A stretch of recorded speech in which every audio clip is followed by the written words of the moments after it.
Welcome back. These are visuals coming in from Saifai in Uttar Pradesh, where thousands have thronged the hometown of Mulayam Singh Yadav to bid him the final goodbye. Netaji, as he is fondly known, the founder of Samajwadi Party, passed away yesterday at a hospital in Gurugram at the age of 82 after fighting prolonged illness. Pranchu is with me, and Pranchu, we are seeing thousands there who've thronged the hometown, the bastion of the Yadav Parivar of Mulayam Singh Yadav, a place where he began his political career from. And we are going to see several political bigwigs there come in as well in just a short while from now to pay their last respects. Yes, that's right. In fact, Saifai has been, since this morning, it has seen several VVIP movements. So, Tejasvi Yadav, the Deputy Chief Minister from Bihar, to Chandrababu Naidu, to many others, stalwarts of politics, top BJP leaders, many, ministers from the state as well, along with all the senior leaders of the Samajwadi Party, representatives from various political parties. They have been, going to Saifai since this morning, paying their final adieu, final homage to the departed leader, and it clearly shows you, gives you a sense of what we have been saying, the cloud, the respect which Mulayam Singh commanded across political lines. Rarely we see a political leader for whom, acceptance is so universal. So if he was Netaji, he was not just Netaji for the Samajwadi Party. He was Netaji for all, from likes of Prime Minister Narendra Modi on extreme, you can say the ideological spectrum of our politics, right up to the left parties. So for all, Mulayam Singh was Netaji. He was a revered leader, and over the 50 years of his long social political journey, there have been very various highs and lows, and often, he has built relationship with the political adversaries. Often he has snapped ties. He was known for both for extending the olive branch, extending the arm, the friendship, and also even making a sudden U-turn, leaving many of his erstwhile comrades in a surprise.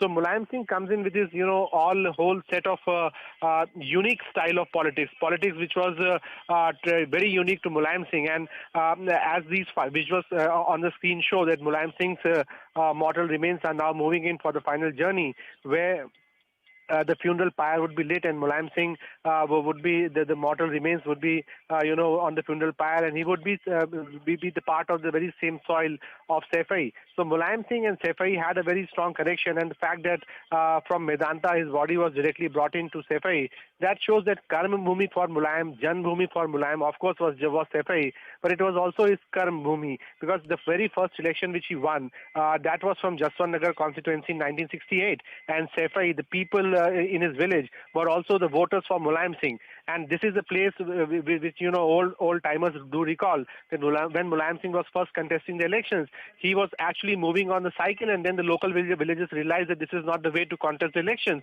So everyone pooled the money in their constituency to ensure that an old second-hand jeep could be bought in for Mulayam Singh, and that he could go around canvassing on it. And from that moment in 1968 to 67 to till this date, it is a long journey, and all along Mulayam Singh always remained committed to development of Saifai, to development of Etawah.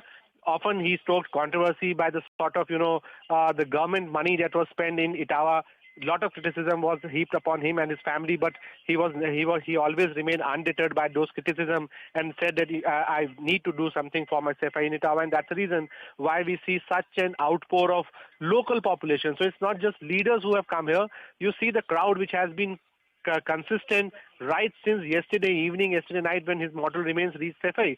That shows the cloud which Mulayam Singh commanded in that entire region of central Uttar Pradesh.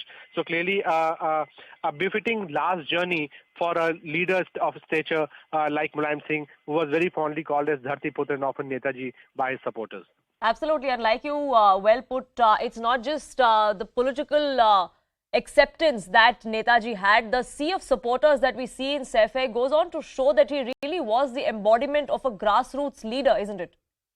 Yes, that's right. In fact, and there are endless number of stories which tell you that how Mulayam Singh was very dear to a low-level Karyakarta, how he often knew his party Karyakartas, villagers by name. There is a very historic incident which many people cited when Mulayam Singh was Chief Minister, probably in between period of 2003 and 7, and he had made a night stay in Sefai.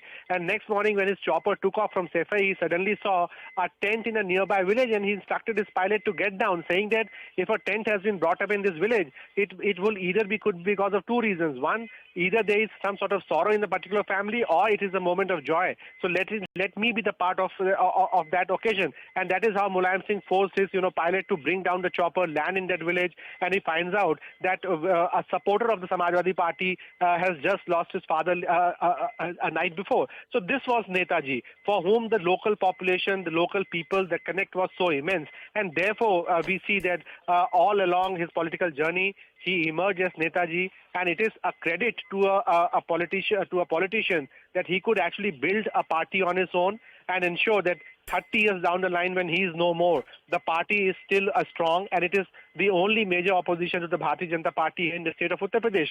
So he has left a strong, political legacy. Of course, will be handled by his son Akhilesh Yadav now, but it is clearly a big credit, and the sole reason why Mulayam could do so was that he had a very personal connect with all, from grassroots workers right up to the political stalwarts in his own party and across the political spectrum.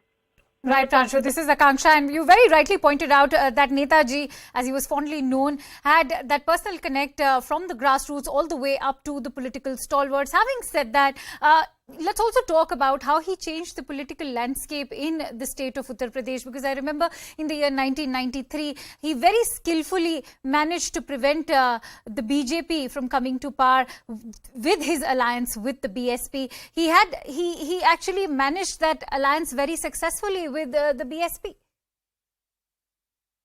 Absolutely. See, we say, I mean, when we analyze the politics of Uttar Pradesh, we often say that Mandal politics always has been an antithesis or an opposition to the politics of Kamandal. And absolutely, Mulayam Singh, with his lot of political acumen, the way he, played the politics of backward caste identity, the way he galvanized the minorities, that clearly pushed the politics of Kamandal on a backbench for long. And the fact that he also tried to structure a good relationship with BSP at that moment in time, and the seeds of this 1993 experiments were sown in Akanksha way back in 1991, when Mulayam Singh himself approached to Kashiram, who was the president of the BSP, and brought him to contest the Lok Sabha election from Etawah, giving him the Samajwadi Party support. So his idea was very clear. Mulayam Singh knew that Dalit backward Bonamai could actually be the natural alliance of social forces of socially deprived forces against the Kamandal politics. Unfortunately, that experiment failed in 1995, only to be revived slightly in 2019 when Mayawati and Akhilesh came together in the Lok Sabha elections. But Mulayam Singh was clearly a visionary, and in 1993, the experiment he did clearly pushed BJP out of power. Before that, in 1989, the experiment he did, that also dented BJP a lot. And all, through the period of 90s to early to the 21st century, Mulayam Singh clearly championed the politics of social justice, and that is how he often ensured that Mandal politics always remained a big challenge for the Bharatiya Janata Party, and it could only actually bridge this Mandal challenge post 2014 scenario when Prime Minister Narendra Modi and Mr. Amit Shah actually got into the scheme of things of BJP's planning in Uttar Pradesh. So clearly a big credit to Mulayam for that, also for ensuring that his party remains the strongest opposition to the BJP. Like